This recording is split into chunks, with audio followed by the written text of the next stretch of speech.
Why don't you begin by introducing yourself and let's get started. Sure. My name is Dr. Ryan Anderson. I'm one of the founders of Telos U, which is a specialized school and therapeutic program for young adults who've been struggling to find their way to transition into adulthood. As far as my educational background, by profession and license, I am a marriage and family therapist. I got my master's degree in marriage and family therapy from Brigham Young University. I got my PhD in medical family therapy, which is the study of the interaction between mental health and physical health issues, from East Carolina University. I did my internship at Duke in their cancer center, where I spent a lot of time with psycho-oncology and working with cancer patients. From there, I kind of broadened out in what I was doing. I spent some time working in wilderness therapy.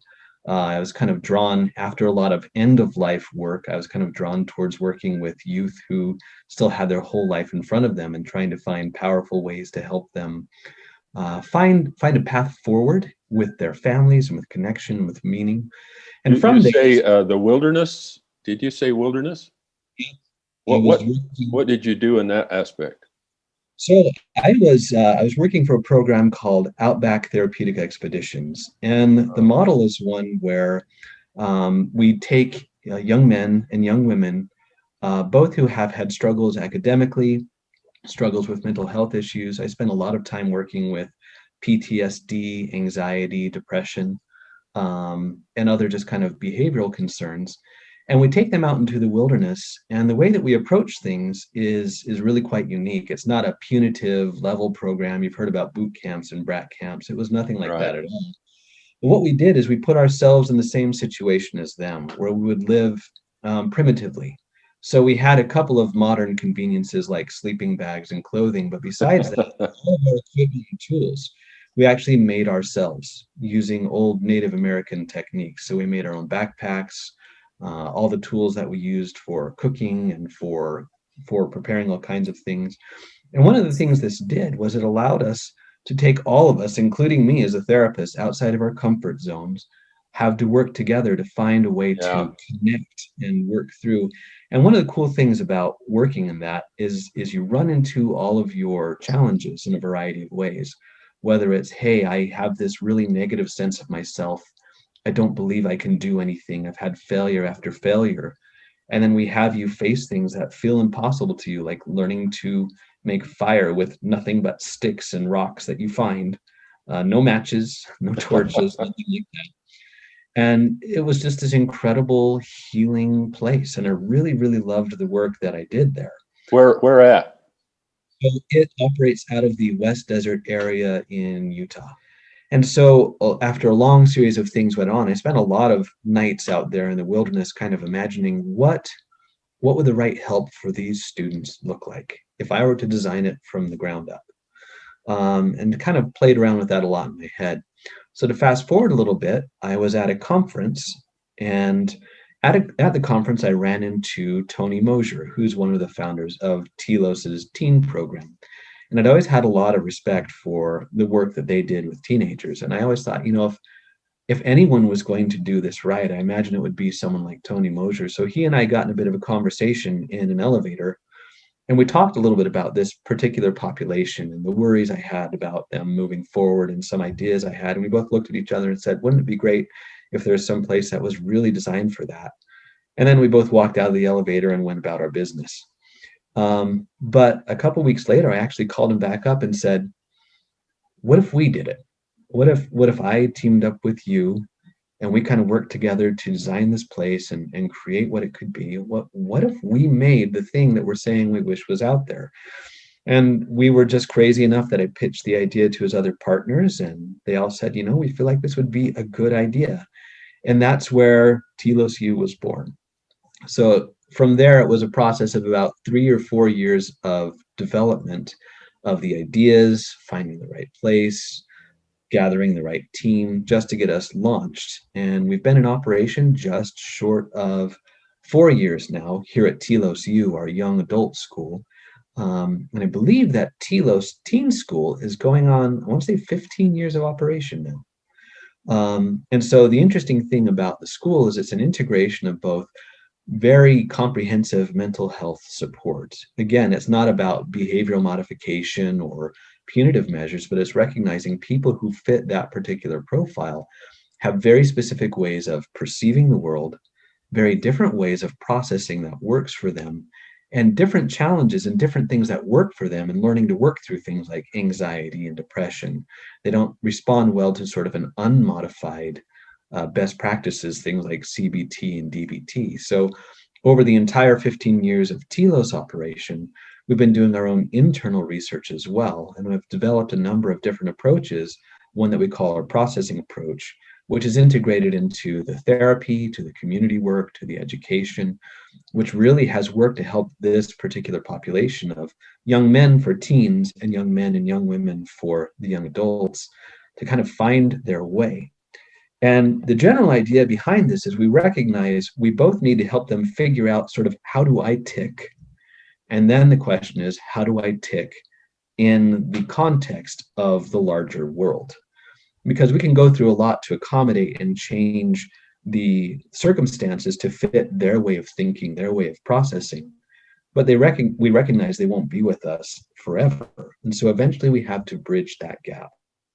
So one of the theoretical models that we were really kind of building on was social learning theory, pulled a lot from the original research of Lev Vygotsky and have kind of connected that with other things that have kind of gone on along the way.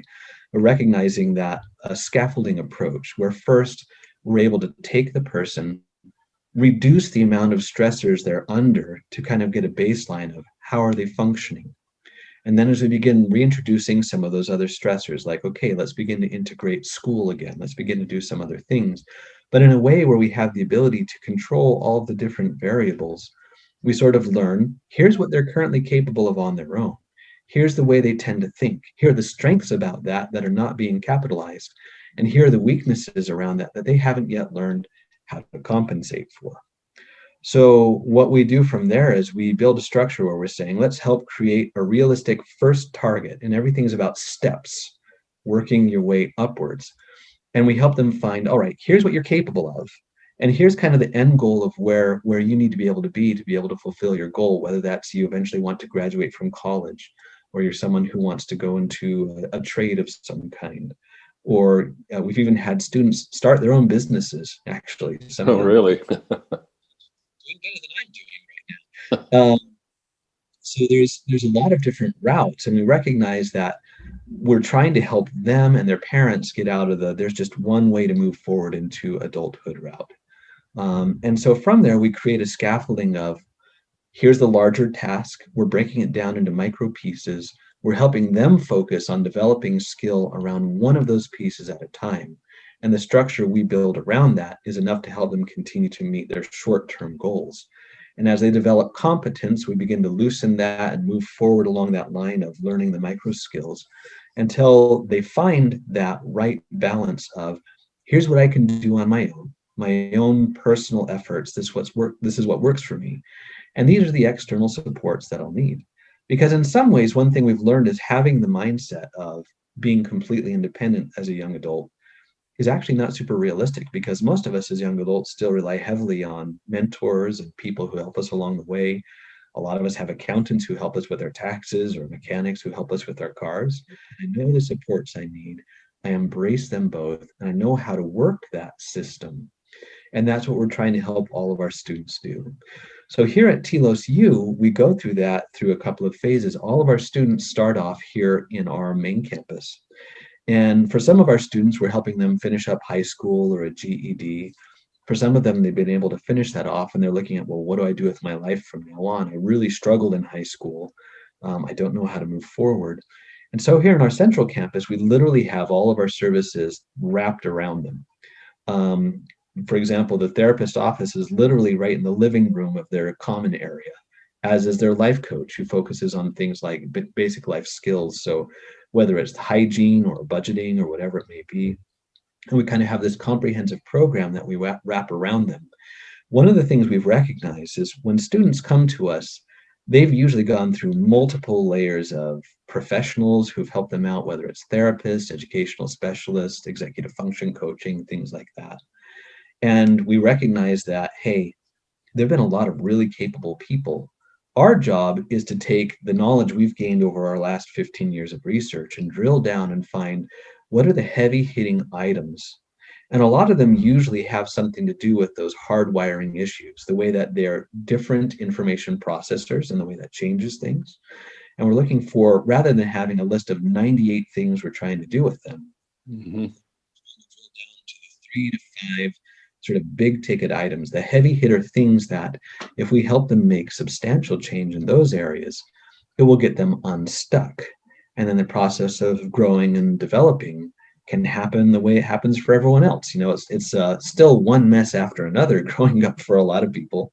We don't expect perfection, but it's now I'm able to be progressive. So, for example, I'm thinking of a student I'm working with right now.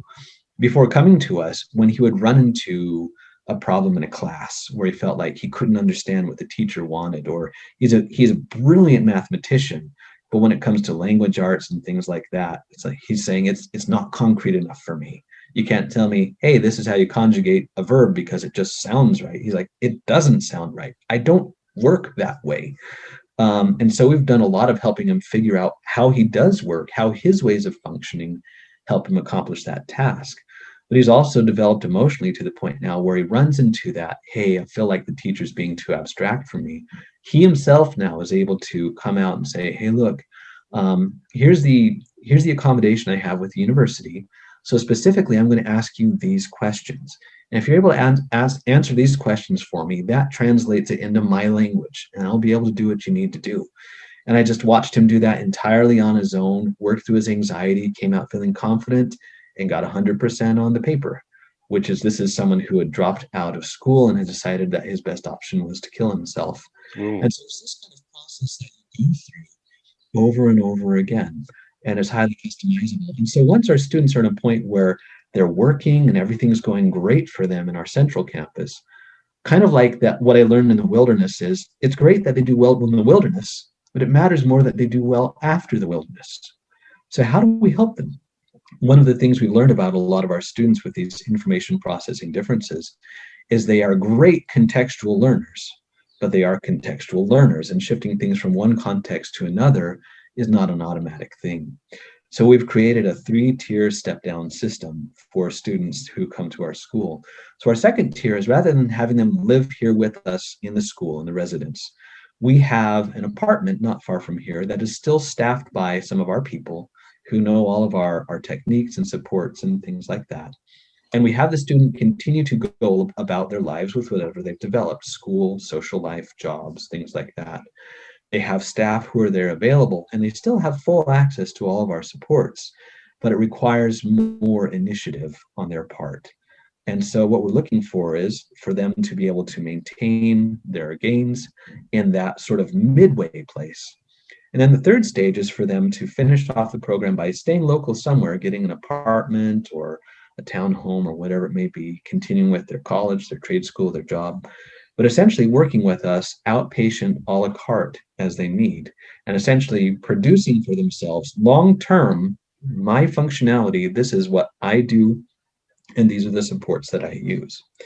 And so what we have, and what we found is that for students who get to that point of stability, then if they decide, hey, I want to go back to Texas or Maine or California or wherever I'm from, they now know these are the elements that are working for me, and we help them reproduce that wherever they're going. And as they move into it, then it's essentially just changing the place, but now they know how to work, and this is what works for them. What's your demographics like? So right now in our young adult campus, we have I want to say I think we're sitting at about 52, 53 students right now. It's a rolling admission, so I just have to keep track of where we are. Um, so right now, of that, I believe 7 of those are young adult women, and the remainder are young adult men. We work with a variety of clients. We also work with transgendered young adults as well. Right now, our students come to us from all over the nation. We have also had a number historically of international students as well, from South America, from Asia, from Europe.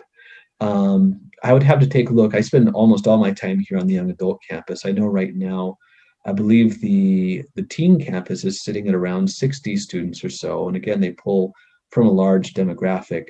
What we tend to have in common, again, there's a lot of different backgrounds. We have a large number of clients from different ethnicities, different religious backgrounds. But again, kind of the unifying factor are those information processing differences and struggles. What about minority groups? Um, that the amount that we have kind of comes and goes. We have a number of students who, right now, as I'm thinking through who we have a number of students of African descent, several students of Asian descent. We have a number of students who have been adopted out of Europe. So I would say right now, our current population is more predominantly sort of white, Caucasian. But one of the things we've purposely been working on is how do we help extend and continue to diversify. So I'd say right now, if I had to ballpark it, I think it's about 20% minorities right now. We've been working on some initiatives and outreach and trying to improve and expand. And for us, actually, that's one of the things that's really important to us. You can imagine a lot of students who tend to be more rigid, concrete thinkers. It's very easy for them to fall into stereotyped or prejudice type thinking. And so, one of the things that's really important to us, a part of the culture that we build, is seeing all people as people and looking for where we have learned different prejudices of our own and learning to work through them with the experiences we have. We have a lot of staff actually who are minorities, whether we're talking from South America, immigrant families, two or three generations out, or some have even been first generation immigrants. We have one of our therapists is actually a well-known sociology professor here at Utah Valley University, and she teaches gender and diversity issues in sociology. We have a number of people around that. So that piece is important to us as well. And we really try to accommodate, for example, when we have practicing Jewish families that are with us, we work hard to accommodate whether they're keeping kosher or the high holy days or things along those lines. One of the things we found is that we're wanting our students to feel connected. Disconnection and isolation is a part of their struggle always. And anything that they feel they're going to resonate with, whether it's their culture or their religious background or whatever it's going to be, we work really hard to help them find that and find their place in it. Do you do financial literacy? You teach that? That's part of so our life coaches, they're part of our life skills department. Financial literacy is one of the 8 major areas that they cover. The first thing I teach students is what I learned when I was a young adult is you are poor right now. You're going to be poor for a while. There's a way to work with this, and there's a way to make this something that is viable for you. So we have an entire system by where when students first arrive, again, it's a tiered system utilizing that scaffolding approach everywhere from students who've had really no success managing money on their own to some students who've had quite a bit. We kind of find where they are and we build their way up. We have goals of helping them build up savings. One of the things we've learned as part of financial literacy is impulse control. You can't teach financial literacy without helping people understand their impulses and Yeah, that's what I need.